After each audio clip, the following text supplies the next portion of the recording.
We had fun. You know, I think I was hired because I was a good utility guy. Originally, that's why when Slash, it was actually Slash, Duff, and Matt that kind of blew the charge for me to be in the band, and that's when the band went from no keyboard players to 2 keyboard players. You know, Axl had hired Dizzy, and then those 3 guys said, "Well, we want Ted because Ted can play the harmonica part on Bad Obsession. He does keys. He can sing. He's Yeah. So they went from having no keyboard players to 2, and as how did they find you? How did they find you? Through McBob. Oh, McBob, because really? the Mayhew. Well, McBob worked for Carole King when I was playing keyboards with Carole King, and then he said, you know, there's this new band. They've kind of been around for a little bit, but they're putting some keyboards on this new record, and would you be interested in kind of helping out? I said, yeah, sure. And then I heard it. And the first thing I heard ever was we used to go over to Mike's house and kind of party a little bit, and I heard "Live and Let Die" for the first time, and I went, "Whoa, holy smokes! Who is this?" And I didn't really know anything about Guns N' Roses except on Music Connection magazine. They would be on that magazine. I'm going, another glammy type band. But boy, was I wrong. Wow. But we were playing at the Roxy for Rich Bartles, and then Slash and Mayhew brought in Slash and Duff, and I remember because they were standing behind the amps, and that's the first time I met Renee, his first wife. He was with Renee. He hadn't married her yet. I remember Renee. Yeah, sure. Yeah, and they came to see me play to see if I would work. And Slash was always into the blues and stuff, so he says, "Yeah, this guy's cool, man. Let's try it." You know, and because there was never auditions, nobody really auditioned for Guns. You were down and that was it. So you just felt ready to be in it didn't matter that, I mean, you liked it wasn't intimidating for you to join a rock band. You were just like, I'm just going to do my job, whatever it is. It wasn't like the genre didn't throw you off. You know, you kind of, when I joined Guns, it's like, I didn't know much about the music. And at the time, they didn't really have a lot of keyboards in the song. So Roberta will tell you, I didn't really play on all the songs, and that was a real sore spot. I got to say, it was a real personal, not a sore spot, but it was a real eye opener for those guys because when they asked what I charged, I said, well, this is what Carole paid me, and the first thing out of Slash's mouth is, well, you're not going to be playing on all the songs. What? I said, dude, you're not paying me for that. You're paying me for the time I leave my front door and I come back home. Exactly. You know, it's like, you know, they were young. They weren't aware. They thought it was per diem or something, or just per. Well, you get per diem anyway, but because I think I only played on, I would say maybe 8 of the songs, you know, in the set.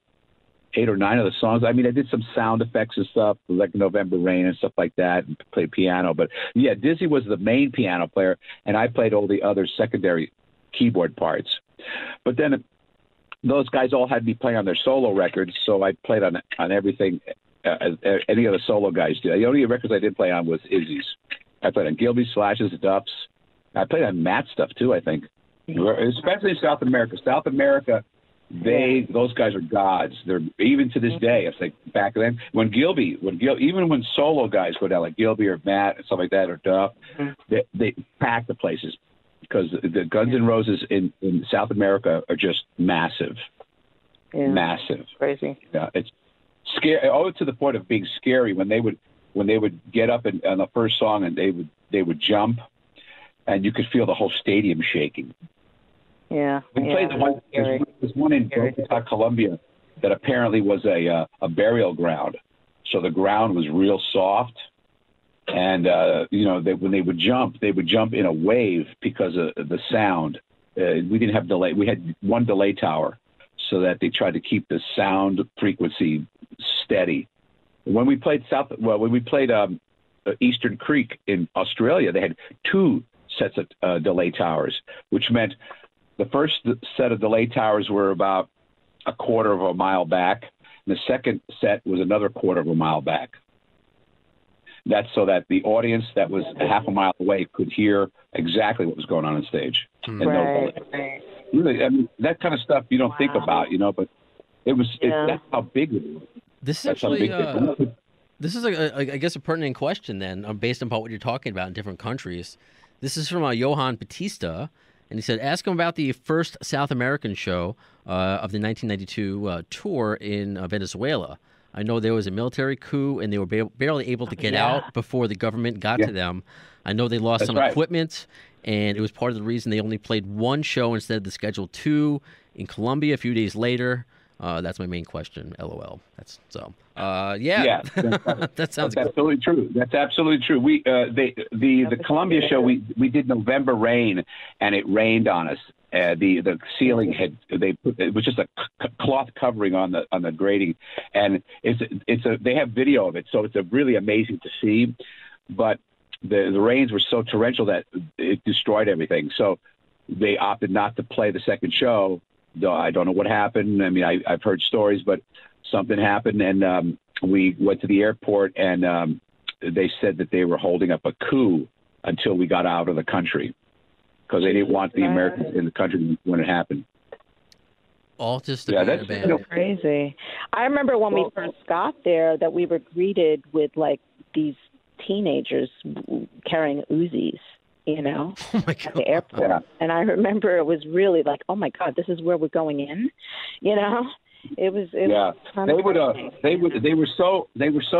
they so wanted to catch us bringing in drugs and stuff that they would unload the truck right on the tarmac. And then there were times where we'd have to actually have to take apart our stereos. I didn't have one, but guys like Matt and Slash and Duff had these Anvil cases that had stereos built into them, and they would be rolled into their rooms. And I remember Matt having to take his apart. They literally unscrewed the speakers to look for drugs. Yeah, they were looking. They looked into like our lipstick cases and the heels of our shoes. I mean, they were like totally interrogating. They were just looking to want to really bring the band down because they just thought the band was not good and not a good representation of rock and roll and just were troublemakers and they'll bring drugs in and we were just nobody even dared. Yeah, we weren't that stupid. I can't imagine the stress that goes along with that. And again, the fans seem to really understand what was going on during those days. This is from Mackin2 on Twitter. How fun are riots? Oh my God. Yeah. So we're talking about all the craziness. Like, do you? How I'm going to read how he phrases it. What is it like when your hours? Oh, well, that's another part of it. Does the tension or nerves build up for you, like when that's happening during the riots? Or Roberta and I were at the Montreal riot. We weren't at the St. Louis riot. Okay. But we joined, and then when we went up to Montreal and did the thing with Metallica, where James Hetfield walked into the flash pot, and burned his face, and it was the story is it's like it's not even a story. It's true, but Axl was kind of losing his voice at the time because he couldn't hear himself correctly. So he went out there to try to save the day. And again, he couldn't hear himself. So he opted to leave. And that's there and started, them lifting the seats up and stuff. And I'll never forget, we were down in the dressing rooms. I was sitting there with Slash just in an empty room. And you could hear them just going crazy upstairs. And I was so scared. It was a really scary sound. And in walks Axl into this room that me and Slash we just found. And we're sitting there. And I said, should I, stay. And actually, you could see he was visibly shaken and saying that, they're going to blame this on me now. And, all I wanted to do was I couldn't hear myself. He goes, I can't fucking hear myself. He kept saying, they're going to blame me for this. And I said, well, and that's when I got up and left.